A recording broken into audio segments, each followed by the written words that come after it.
Le Glostavant est un système anesthésique complet conçu pour être utilisé dans les environnements où il y a peu ou pas de gaz médicaux comprimés et où l'alimentation électrique est peu fiable, intermittente ou inexistante.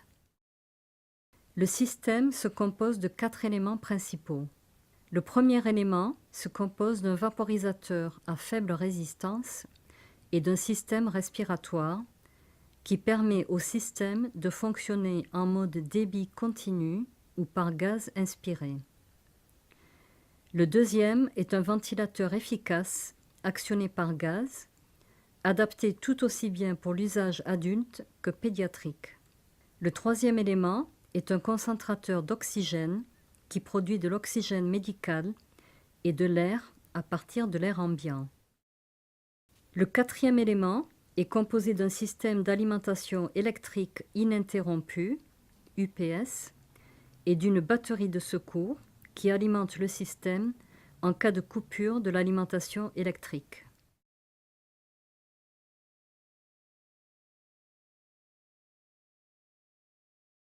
Le vaporisateur par gaz inspiré de Dia-Medica est un vaporisateur à faible résistance, adapté tout aussi bien à l'anesthésie par gaz inspiré que par débit continu. Le vaporisateur peut contenir jusqu'à 150 ml d'agent anesthésique et le niveau de l'agent doit pouvoir toujours être visible dans le tube en verre.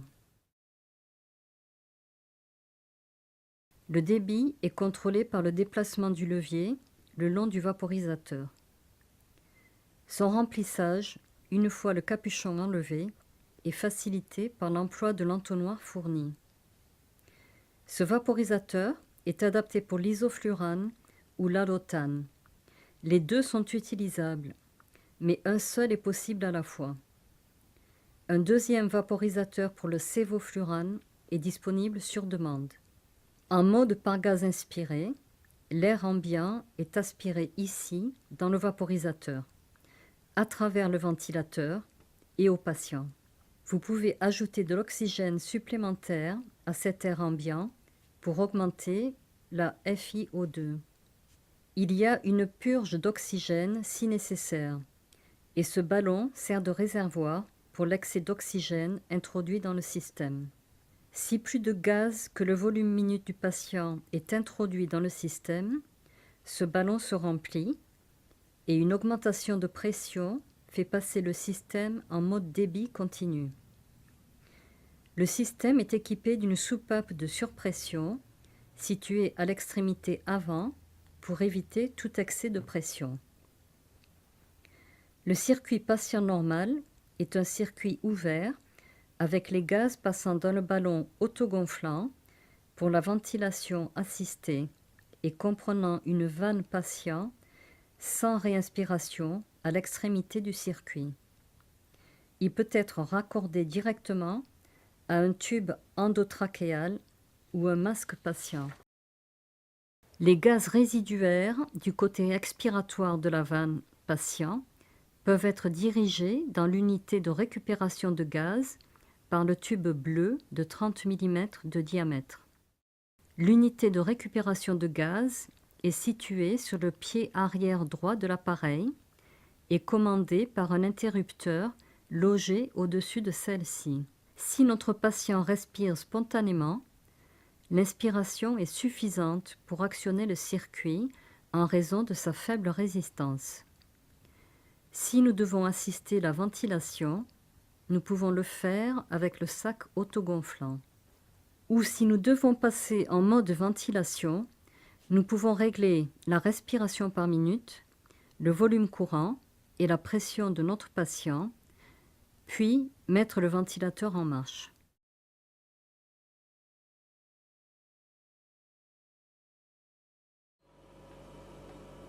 Le ventilateur AP Dia-Medica est un ventilateur actionné par gaz, adapté pour les adultes et la pédiatrie, et une utilisation en salle d'opération ou une ventilation à plus long terme en salle de soins intensifs. Sur le panneau de commande se trouve un bouton de réglage du volume courant. qui est actionné en le tirant, le tournant sur le volume souhaité, puis le repoussant pour le verrouiller. Il doit être utilisé lorsque le ventilateur est en position basse. Vous trouverez des instructions sur le devant sur la façon d'utiliser correctement le bouton de réglage. Il y a une commande de la respiration par minute qui offre une échelle de réglage de 4 à 40 respirations par minute en affichant simplement les paramètres recherchés. Il y a une commande marche-arrêt équipée d'un voyant de tension et un contrôle de la respiration à déclenchement pour faciliter la guérison après la chirurgie. Il existe des alarmes pour la haute et basse pression ou la déconnexion avec une sourdine pour l'alarme sonore de basse pression. Le réglage de la pression du patient en centimètres d'eau se fait en appuyant sur le bouton du dessus et en déplaçant les poids en fonction du réglage recherché, les paramètres s'affichant dans cette ouverture. Lors de la mise en marche du ventilateur, au départ, les 3 voyants s'allument et l'alarme basse pression persiste jusqu'à ce que le circuit soit sous pression.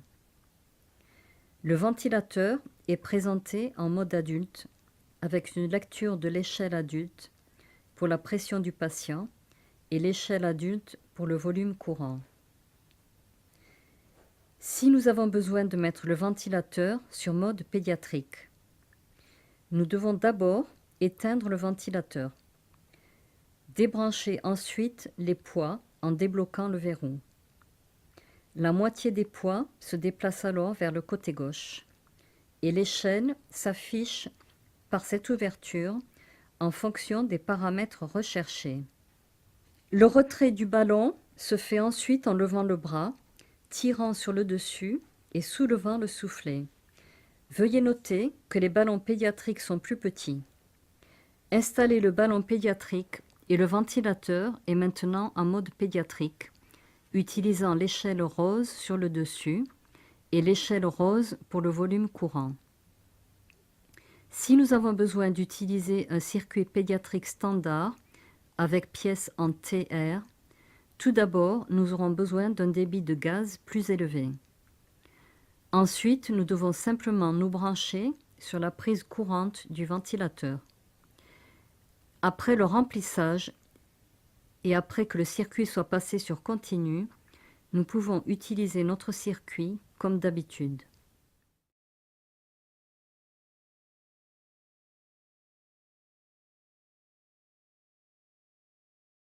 En fonctionnement normal, le concentrateur d'oxygène Glostavant fournit de l'oxygène à hauteur de 8 litres par minute et d'une concentration de 95%. Il fournit également de l'air jusqu'à 8 litres par minute. Il y a un bouton de réinitialisation pour les surtensions et un compteur horaire pour indiquer les heures d'utilisation. Il y a un voyant lumineux qui indique le niveau d'oxygène en cours de production. Après quelques minutes de fonctionnement, le voyant s'éteint pour indiquer que la concentration d'oxygène est supérieure à 84%.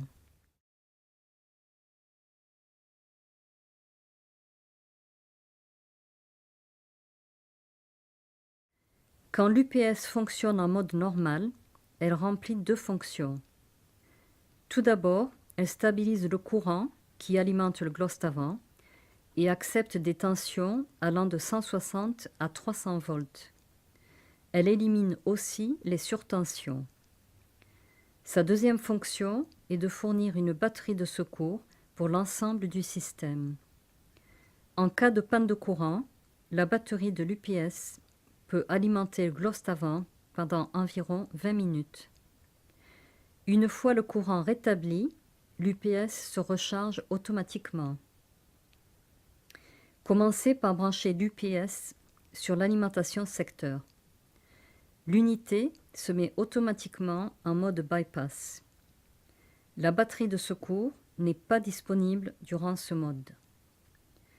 Pour mettre l'unité sur normal, mode ligne, Maintenir le bouton On en marche enfoncé. L'affichage passera de Bypass à Line. Pour désactiver l'UPS après utilisation, maintenir le bouton Off ou Arrêt enfoncé et l'UPS passera de Line à mode Bypass. Puis, quelques instants après avoir été débranché de l'alimentation secteur, l'UPS s'arrêtera automatiquement. Si le courant est coupé pendant que l'UPS est en mode Line, le dispositif assumera qu'il y a eu une panne de courant et la batterie se videra avec le temps. Si l'alimentation électrique n'est pas rétablie dans les 20 minutes et que la batterie de secours n'est pas suffisante, une petite bouteille d'oxygène de réserve connectée au système peut fournir 6 heures de plus au gloss avant. Un régulateur et un raccord de bouteille sont fournis pour les connexions bullnose et pin index.